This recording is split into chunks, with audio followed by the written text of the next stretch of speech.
Welcome back to the Jungle Fever podcast. I'm Ethan Sargent. Ian Crowley is alongside me as always. And yes, believe it or not, the Bengals are 2-0. It is crazy to think about it. I think I might have done that wrong. I'm not sure if it flips my camera or not, but we'll just do it both ways. I'm not sure. They've got a 2 in the win column and a 0 in the loss column, and that is great, right? For the first time since 2018, the Bengals are 2-0. They're feeling great, except they're not. I was gonna Because a say, certain doesn't it thing feel great? happened on Sunday. Joe Burrow has a grade three turf toe injury. I'm sure a lot of Bengals fans out there have been feverishly click-clacking on Google trying to figure out what a turf toe is. Essentially, the long story short, it's the ligament that connects the toe to the rest of the foot. It's extremely painful, and it looks like at this point it's going to require surgery. And just a few Yeah. minutes ago, the Bengals did place Joe Burrow on injured reserve, which does not officially end his season. But it will keep him out, obviously, the minimum of 4 weeks, and it does appear like it's going to be a whole lot longer than that. But as we talk about what we saw on Saturday, the Bengals are 2-0, and they're not 2-0 without Jake Browning, because you could do a whole lot worse at the backup quarterback spot than what you're getting at a number six for the Bengals. Again, the former University of Washington star. Again, we've seen plenty of him over the last few years. He played a lot in 2023 when Burrow had his wrist injury, led the Bengals to a 4-3 record, got some very dramatic late victories in those games, including one over those same Jaguars. And again, I think Jags fans are probably sick of seeing Jake Browning at this point, because now he's 2-0 against the Jacksonville Jaguars. This game epitomized everything about Jake Browning in almost every way, right? He had some throws that there are not a lot of quarterbacks in this league that can make some of the throws that he made. There are also a lot of quarterbacks that wouldn't throw some of the interceptions that he made Hmm. on Sunday, right? Look, there is a step down when it comes to Burrow versus Browning, right? And there's already been some wild takes, and we're not even going to entertain that on the Jungle Fever podcast because we're better than that. But um, it is Jake Browning's season, right? Let's just start off there. Aiden, I'll throw it to you now for the first time. Just give me your assessment on what you saw out of Jake over the course of that game. You got the good, you got the bad. The Bengals got the win. What did you see? What were some of your likes and dislikes from this game? Yeah. I mean, I liked what I saw out of Jake Browning. There were times where we needed a big play, and he made it. I mean, I think one of the reasons why Liam Cohen goes for that fourth down to try and ice the game and end it is because probably in the back of his mind, he's thinking, there's no way backup quarterback Jake Browning goes 96 yards down the field and punches it in on us and wins it. And that's exactly what he does. That drive at the end was unbelievable. It was exactly what you needed in that moment. He picked up that big fourth down to Chase Brown on that little flat route, which was great. Maybe that pass interference call kind of helped us out a little bit, but that's hey, but I thought that one could have gone either way. I think that's putting there it probably mildly. there would have been some Bengals fans that would have complained had that not been called, right? But I think the big thing is that Hunter doesn't turn his head. And that's at Sure, the end of the sure, day, but that's what. you know, No, I'm not. I pretty honestly, soft. again, I think that's one of those 50-50 calls that really could have gone either way, right? I could see Pretty why soft. Jags fans are displeased, Yeah, right? yeah, but By the way, before you sorry. pick things up, I want to talk about that Liam Cohen call because I really like it. I think it's the right call in that spot, right? And if Brian Thomas Jr., who had a awful game, if he executes, they pick it up, right? Mhm. And I mean, it would have been it wouldn't have been a touchdown. It would have been first and goal at the three, right? And there was about 3:30 left in the game. And at the very worst, you would have forced the Bengals to use a few timeouts, right? So, and the Bengals, when you think about where they scored it, they drained the clock all the way down and took it down to the 18-second mark. Those timeouts proved to be pretty important. Yeah, no, absolutely. I don't mind the call either. I think we both lean in the camp of the slightly more aggressive style when it comes to game managing. I just think that's kind of how we see the game sometimes. But I can also understand the conservative side of things, making it a 6 point ball game, forcing a touchdown. And, sometimes teams play differently down three versus down six. That's kind of a Hmm. conversation that people have a lot. But I don't mind the call. I don't mind the philosophy behind it. But I guess some of the bad with Browning, I mean, there's times where he just kind of has to understand that the play's dead. And I mean, you'll get that with a backup quarterback. That was one of his interceptions. He's trying to make something happen. He throws it down the field and throws it at about three Jaguars in the area. And so it's just kind of forcing it from time to time. It just, the fact that he turns the ball over three times and we still have a chance to win is a testament to this defense. Also, maybe a little bit of a testament to the Jaguars because Jaguars could put it away with a touchdown in the back of the end zone that was dropped. But once again, I mean, it feels eerily similar to that Browns game of just like we're we won. It doesn't feel phenomenal that we won. But obviously the main conversation in that game just turns to the health of Yep. Joe, who's now out a minimum of 3 months, and that's obviously just, I mean, that's a backbreaker. However you want to put it. Yeah. That's the crux of it right now, right? And the Bengals, we're gonna talk about Minnesota in a second. They got a real shot to be 3-0, right? And I mean, if they're 3-0 with Joe, you're all of a sudden, you think about the Chiefs are 0-2. The Steelers lost a very winnable game. We'll talk about that later in the program. But Texans are on too. yeah, Texans are 0-2. They lost a tough one last night to the Bucks. I mean, it's a give and take world, right? And the Bengals, they have to just at this point, right? This Minnesota game now really becomes a must win because you think about the games they've got coming up after that, right? They've got a Green Bay team coming up that looks really good. The best They've team in got the league. Yep, they've got Detroit coming up. They've got a Denver team that again didn't look great against the Colts, but again, the biggest thing that I will say is Jake Browning gives the Bengals a chance to win a lot of games that a lot of backups would not give the Bengals a chance to win, Yeah. right? Because, and look, and I'm gonna put this out there. I've been thinking about this a lot the last like 48 hours. If the Bengals make the playoffs, I think Zach Taylor is going to be coach of the year. And I've been thinking about that. It's been in my head all like the last couple of days. If the Bengals go like 10-7 and they get in, or 11-6 even, or even 9-8 and they somehow sneak in the back door, I think he wins coach of the year. And I know I'm saying again, I have had my gripes with him. I think big part of the reason why Burrow got hurt is because of the way that he calls games sometimes. But um, at the end of the day, these people that give out awards don't really look at that superficial level. They just say, "Oh wow, well he took them to the playoffs with a backup quarterback.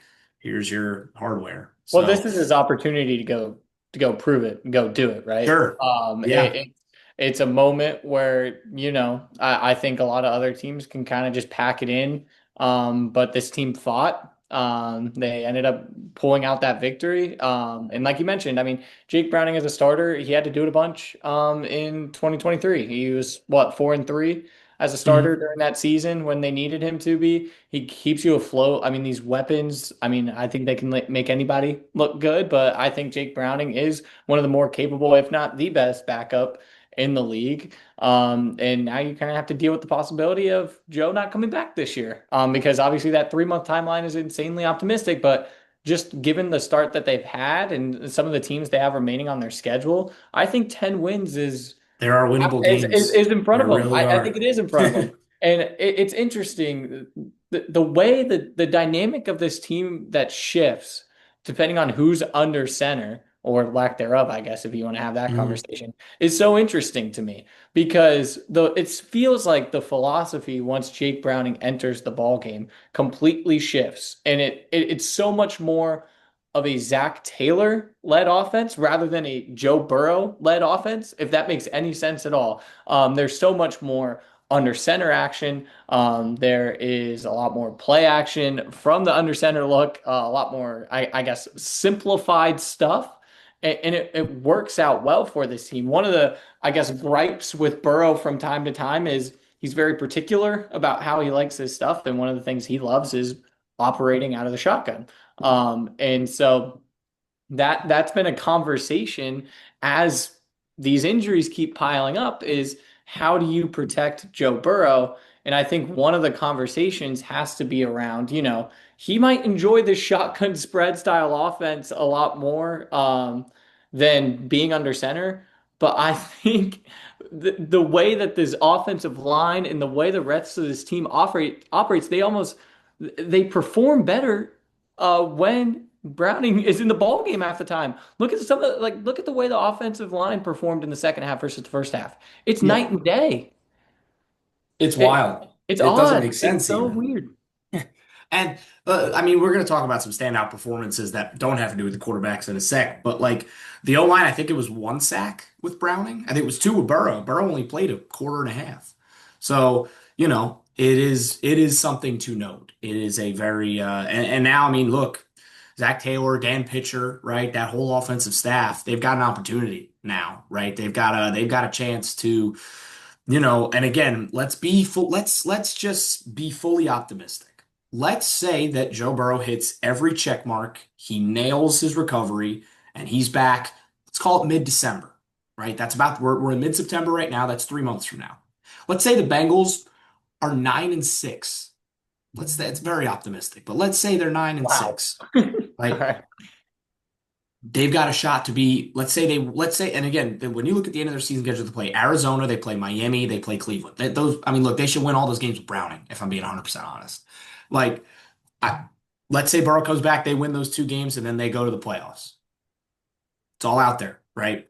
And that is straight up, that's very optimistic. Again, this is a unprecedented quarterback injury to have in season, which again, I keep hearing that freaking word and it annoys me. Because this is the second unprecedented injury in a few years now. Yeah. And, there's only so much you can really Two do, percent. right? 2% of these injuries require surgery, by the way. Yep. What can you do, Yeah. right?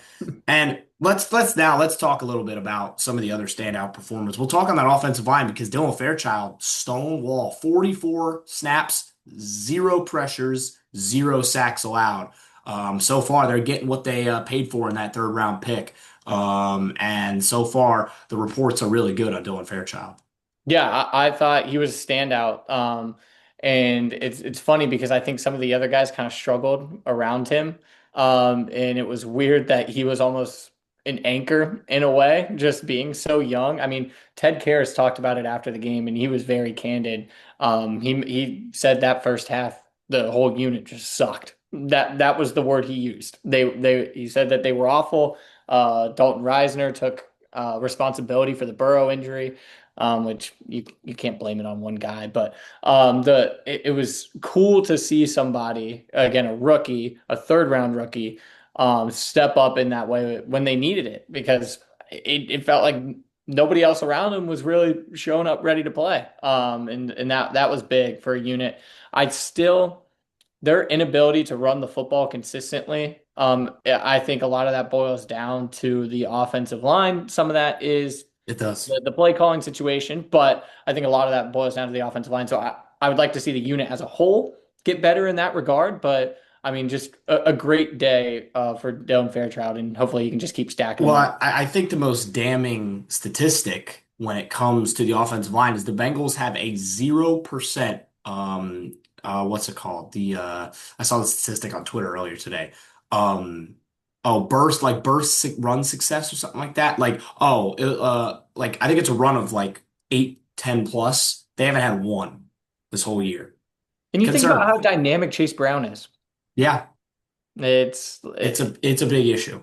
It's a big issue. it Um, feels similar to the Raiders with Genty, but continue. Yeah, yeah, 100%. In terms of the opposite side of the ball, right? The Bengals were opportunistic. It kind of feels like the word of the day so far for this defense because the last couple of weeks, yes, they've given up a decent amount of yards. They've given up some long sustained touchdown drives, but they've come up with the key turnovers and the key stops when they've needed to, right? Couple of big fourth downs against Cleveland, couple of big fourth downs against Jacksonville, couple of big picks against Cleveland, couple of big picks against Jacksonville. That's where we'll start with, I think, the two standout performers in the secondary. Two that odd interception and another one that didn't. Jordan Battle, why was this guy on the bench all last year? he is too good to be sitting on the bench for the husk of Von Bell. And yes, he has some issues that he has to work out, namely wrapping up and finishing tackles. But I'm loving what I'm seeing out of him early in his, now that he is fully embracing that starting role. Dax Hill, we missed that guy bad last year. He flies. He's all over the field. Um, they're finally starting to see that Swiss Army knife. And we talked about it a little bit last week. Um, but again, he did a really good job, doing, again, Brian Thomas Jr. didn't really have a huge game. And yes, a lot of that was his own fault. There's a lot of great think pieces on that over the last couple of days. But he didn't have a huge game. Neither did Travis Hunter. Right. He didn't have a particularly big game either. Really, the two guys that had the biggest games in the receiving game for Jacksonville were Parker Washington and Diami Brown. And I think a lot of that falls on this next guy I'm going to talk about because Cam Taylor-Britt, boy, he heard those doubters. He had himself probably the best game I think he's had maybe since the Kansas City game a couple years ago where he had that crazy one-handed pick.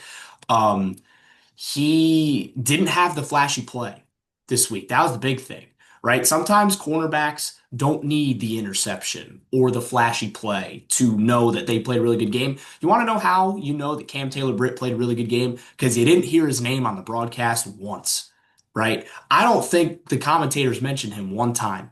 And that means that he locked people down. I don't know. I think he had like an 87 PFF grade or something like that. I don't think he allowed more than two catches in this game.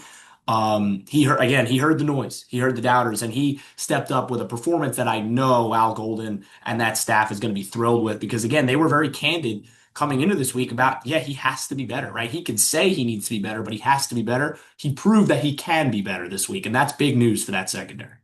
Yeah, absolutely. No, he had a bounce back performance when he needed it in the worst way possible. Another guy on the defensive side of the ball I want to shout out. I mean, he could get one every week, but I mean, Trey, his Closer. ability to change the game. That Dax Yep. Hill pick is because of Trey. Hmm. He gets pressure on Trevor Lawrence, and Trevor Lawrence makes a boneheaded throw. I mean, that's probably one of the Couple of them. easiest. There were a couple of them. It's so interesting with Trevor Lawrence because there's throws where it's like, man, this is the guy everybody talked about. Like that he's legit. And then there's a couple of decisions where it's just it's mind numbing. But Trey does that, that's his basically his pick, if you want to think about it like that. And then closes the game, back-to-back games. He closes the game with a sack. And that was everybody who's not a Bengals fan was chirping Trey about not being a closer and not being clutch compared to some of these other guys. And through 2 weeks, the Bengals are in the win column, partly thanks to I Trey. mean, I can't believe people would even think that because, he's one of the best in the game when it comes to Yeah, closing it's out games ridiculous. late. It doesn't make much sense to me, Yeah, but then again, people don't watch the game, so it is what it is. but I think again, a couple other performers, excuse me, that I will shout out. Jamar Chase, freak, it's Jamar Chase. classic. Almost didn't quite get to his reception record, but he got close. 14 catches, 165 yards and a touchdown. He's one-on-one. We don't really need to reiterate much about that. T. Higgins had that deep ball. I don't know why you'd ever line up in that sort of alignment as a coordinator. I don't care if I'm playing quarterback. You never line up with those weapons on the outside because you know what I'm going to do at quarterback? I'm just going to chuck it as far as I can, and hopefully one of those two guys catches it. I probably can't throw it as far as Jake Browning can, but hopefully, right? You're at an inherent disadvantage when you give a guy like Yep. T. Higgins that sort of look at the line, and that goes for Jamar Chase. Have to give a shout out to Mitchell Tinsley. Unbelievable touchdown It's catch yeah, in the it's corner of funny the end zone. because Burrow's injury and everything wacky that happened with this game, it felt like that catch got buried so far down the list, but that catch was unreal. I mean, like for your first career reception, like Yeah, hello, welcome to the league. Like yeah, and it's interesting too because you'll see this a lot backup quarterbacks, they sometimes they don't necessarily lean on the number one or the number two guy. Sometimes it's the guy, practice squad guy, people they're yeah. used to, they know. And he even mentioned it post game. He's like, in practice, it normally good things happen when I chuck it up to Mitch. Mitch came down with And then I it. mean, like again, a lot of fantasy gurus were angry over the last couple of days because Jamar Chase's numbers drop when Browning comes in. If I were a fantasy owner, I wouldn't be too concerned because I think number one's going to get the football a whole lot. over the next few weeks. And again, I think it's going to be on the Bengals to kind of create for Jamar and for T. Again, all the weapons are still there, with the exception of Joe and Shamar Stewart, who got banged up a little bit, but it looks like he avoided anything super major. Probably out this week, but I don't think it's going to be much longer than that. The Bengals are still relatively healthy, especially on the offensive side of the football. So again, I'll knock on wood for that. But you know, you have these weapons, you have the scheme, you have a quarterback in Jake Browning who not only has been in there before, but can connect, right? This is not like I'm trying to think of a really bad backup. Who's the worst backup you could think of off the top of your head? Oh boy. Well, who came to mind was Dylan Gabriel, but that feels a little mean. He didn't do that bad on Sunday. Who's Detroit's backup? Like Hendon Hooker, but Teddy he's not. Bridgewater. Oh, Teddy Teddy Bridgewater. Bridgewater. No, we can't disrespect Teddy Bridgewater. I can't think of one off Just a the top. bad. It's just a. Imagine like throwing. Duck Here's one. Hodges. Imagine throwing Sean Clifford into the game, right? Like, the Bengals wouldn't have much success. And yes, Sean Clifford is now a Cincinnati Bengal. Him and Mike White were both signed to the practice squad today, and Brett Rippon, who was already on the practice squad, was elevated to the active roster. He'll be the QB2. And again, Rippon's got a little bit of NFL experience, played a bit for the Rams in the past, has had, bits and spurts here and there. So is Mike White. Obviously, many Bengals fans remember what he did to us a few years ago, back in 2021. That was quite the game, wasn't it? But again, that's all Such a Bengals corresponding signing. moves. I don't know if they'll keep both Clifford and White. We'll see.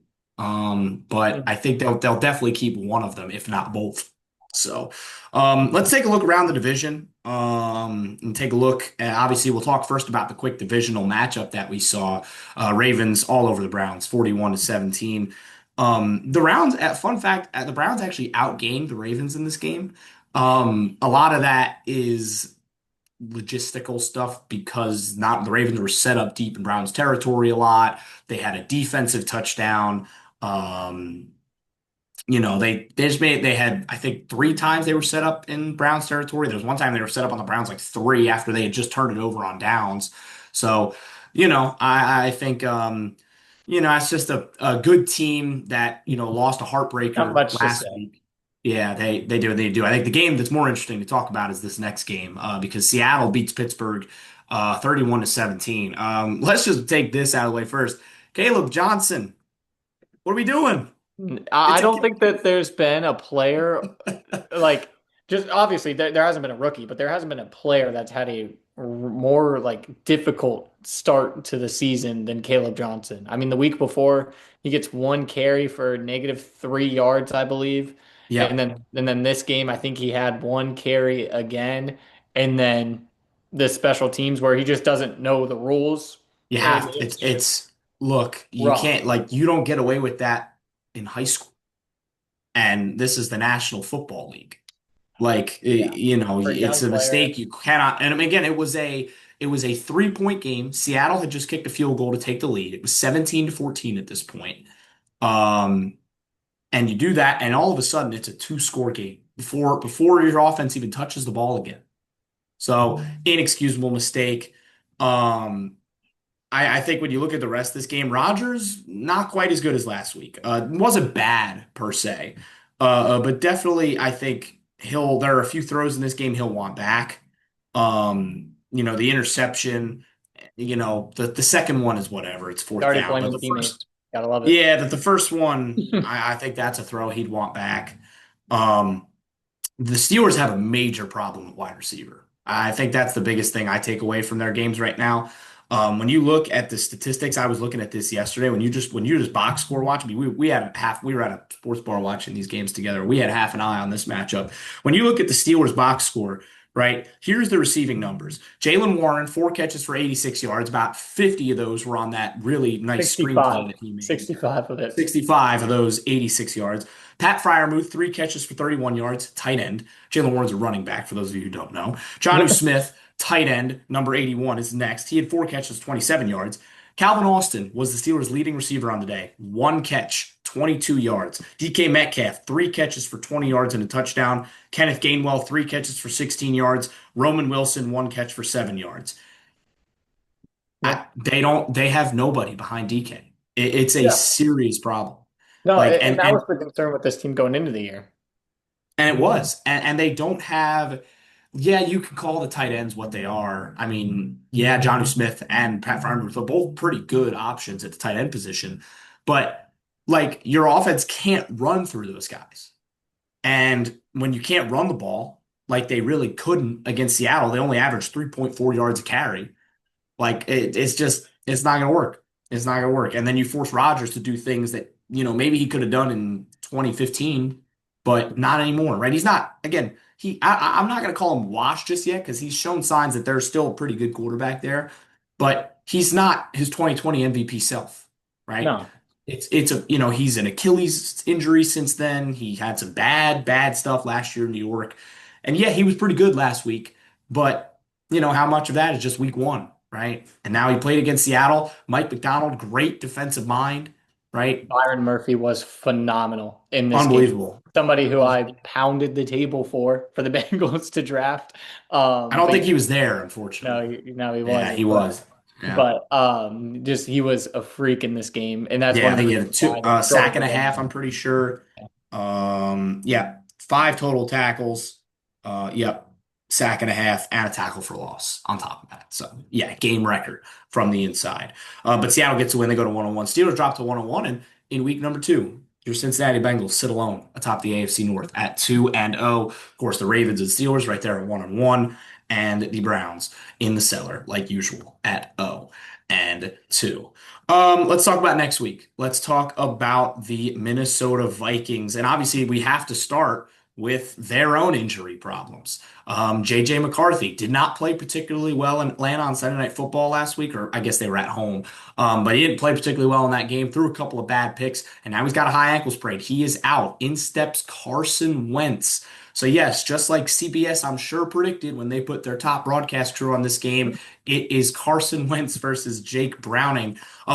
Minnesota's also down their best running back in Aaron Jones. He's a doubt for this game, and they're down their second best receiver. Jordan Addison is still serving the final game of his 3-game suspension for his DUI arrest over the offseason. So Minnesota's down a lot of key players in that offense. And Obviously, Justin Jefferson is still there, right? That is a problem, and the Bengals will have to deal with that.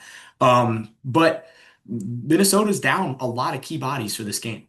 yeah, I don't even know if I don't think you mentioned the most significant injury in my opinion, and that's Yep, their left bring this one tackle. up. Yep, I Christian don't know, Darrisaw. like.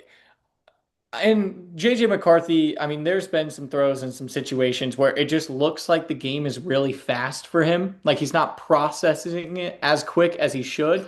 But at the same time, I don't think people are quite taking into account how big of a loss Darisaw is for that team. I mean, you look at them last year, even with Darnold and the way he was spinning it, when Darisaw went down, they weren't the same team. And they struggled there near the end of the year. And to have a rookie quarterback come in that situation, it's not surprising. But he's been out. Their starting center went out with a concussion.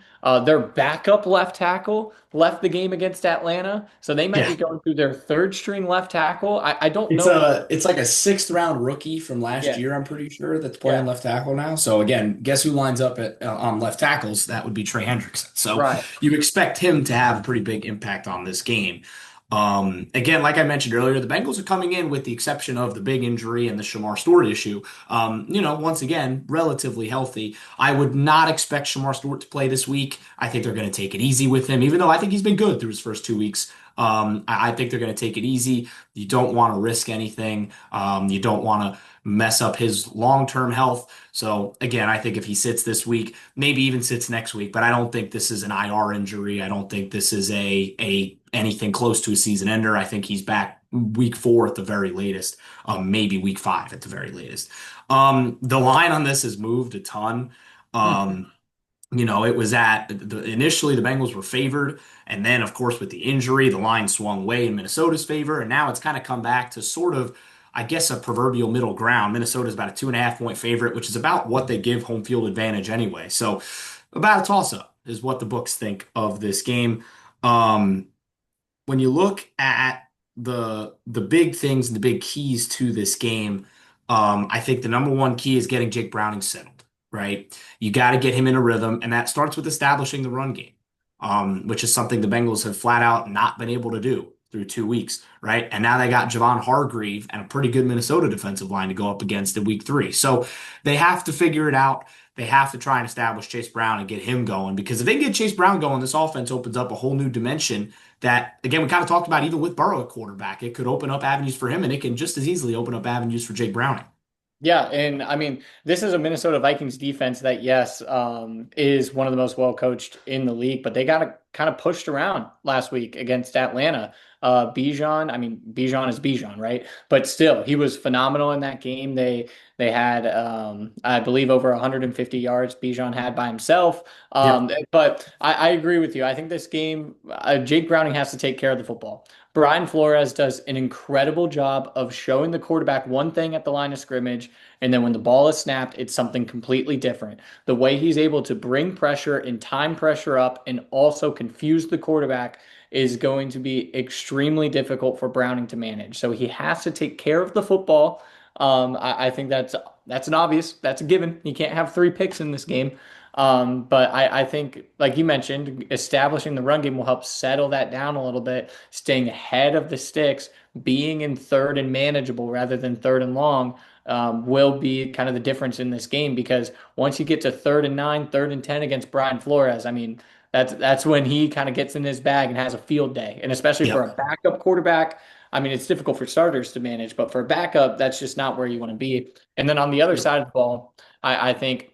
I mean, Carson Wentz, it's interesting because Carson Wentz really doesn't have a ton of time with Minnesota. Like he kind of joined that team a little bit late in the offseason, but this is a guy who's played a lot of football. He's experienced, he kind of knows it, he's been around it, but Kevin O'Connell will find a way to get his guys the ball. So obviously, if we can shut down Justin Jefferson, I like our chances. I think this might be a little bit of a rock fight. I can't lie. Yeah, I mean, I think when you look at, I mean, I pulled up the last time these two teams played. Obviously, dramatic, right? It was December 2023. Both teams were in the playoff hunt. Both teams played backup quarterbacks in that game as well. Nick Mullins was stellar, by the way, for Minnesota in that game. 26 and 33 with 2 touchdowns and 2 picks. Jake Browning was also pretty dang That's good. the Three, you should have never effing cut me game.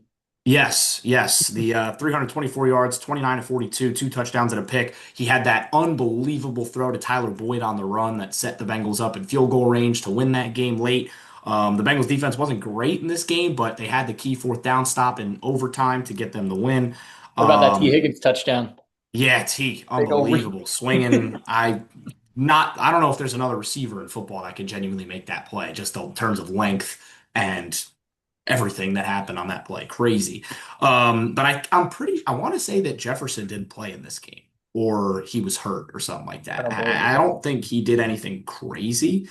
No, no, he did play a little. Oh, no, he played. He had 7 catches for 84 yards. That goes to show you how much I know. I was actually in New York City during this game. Well, I was with a friend of ours, actually, Chloe G. We were hanging out watching this game together, and we both. She's a Bengals fan as well. We Neither of us could really believe what was going on, This was the and day of the Myrtle Beach Bowl. I was working for the right, Ohio Bobcats. Got a big win. right. But They anyway, did. They did. They've won a lot of bowl games in a row now.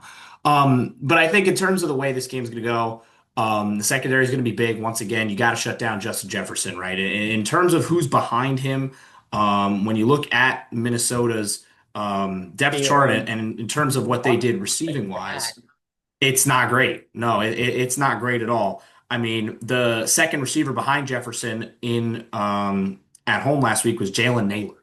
Um, They've got Adam Thielen, whatever you want to call him, even though it's he's old. TJ Hawkinson's a threat at the tight end position, so that's going to be a test for the safeties and linebackers to keep an eye on him, keep a lid on him. Um, I mean, they have and then in the 24 run, completions through 2 games. Like yeah, that's incredibly bad. They've yeah. I been mean, they've really, been with the exception before. of the one quarter that he played really well against Chicago, um, we haven't seen a ton to love so far from JJ McCarthy, but obviously he's not even a factor in this game. So um, I think I agree with you on the rock fight stuff. I think this could come down to which defense makes key play. In terms of, I have a feeling this game's going to come down to one team being in the red zone, up 3, down 3, trying to close it out, win it. Who knows? I think it's going to come down to something like that. And can a defense step up, make a play? You got Brian Flores, you got Al Golden. I think two very good defensive minds. I'm gonna lean towards the Bengals 20-17. I think I'm going 20-17. I think it's gonna be a tight game. I think Jake Browning gets the Bengals in field goal range late. McPherson late field goal to win it with 30 seconds or less on the clock. Not sure how many Bengals fans can take that sort of heartbeat already, but 3-0 would be pretty impressive. So, and it would set you up to be in position to be in position, as they call it. So. And the Bengals also have the longest active win streak in the NFL. So, Wow, would you look at that? Would you look at yeah, that? would you look at that? It's weird. I also feel weirdly confident about this game. I think the Carson Wentz stuff has kind of shifted my opinion a little bit more, which is weird to say. But I would probably, I think it's gonna be low. I think I'm gonna go Bengals 24, Minnesota 21. Okay, 17. 24 okay, 17. I'm okay with that. I think that that's a fair score line. And again, I think the Bengals win. I think the consensus here is the Bengals win a tight Yeah, defensive-ish just game. ugly game again. I think this is going to be another one that we leave and we're 3-0 and we're just kind of like, do we feel good about being 3-0? That's just kind of that's the vibe. And the answer is yes. The answer is yes, by the way. But that's the question that's going to be asked. But Yeah. So I would agree with you. I think if they're 3-0, right? Again, they play who do they play week Denver. 4? Right. They go It they goes it goes Denver, Green Bay, Detroit, I if you believe. can get to 4-0, you're playing with house money for both of those NFC games. That's Like, asking. Yeah. So it's and I know it's Denver, absolutely asking Detroit, a Green lot, Bay. but if they do it, right, you're I've playing always with, been in the camp that if Cincinnati is 3-3 by week 6, you're in a good spot. I think if you can steal one of these next four, you feel pretty good about where you're at because then you go yep. Pittsburgh, New York, Chicago, bye, I think and those are all winnable games. you start hitting You your go with stride. Browning. Yeah. Yep. Yep. Again, it's kind of weird how the Bengals schedule kind of ebbs and flows where they've got some really difficult games coming up and then it's more winnable games. And then off the bye, there's a couple winnable games. And then there's that crazy stretch. They get Baltimore twice and then Buffalo. And then you've got that stretch at the end. And again, with the fingers crossed, full optimism, that's where you're hoping to see Burrow back. If, and that's a big if, he can make it back with this I'll injury. donate him my toe. I don't You care, can have dude. mine. I'm not using it like that. So, um, but that'll wrap things up for this edition of the Jungle Fever podcast. We'll be back next week. Bengals got a shot to be 3-0 in Minnesota. We'll recap it all and then look ahead to their matchup in Denver in week number 4. But that'll do it once again for the Jungle Fever podcast. I've been Ethan Sargent. That's Aiden Crowley saying so long. Have a great week, everybody.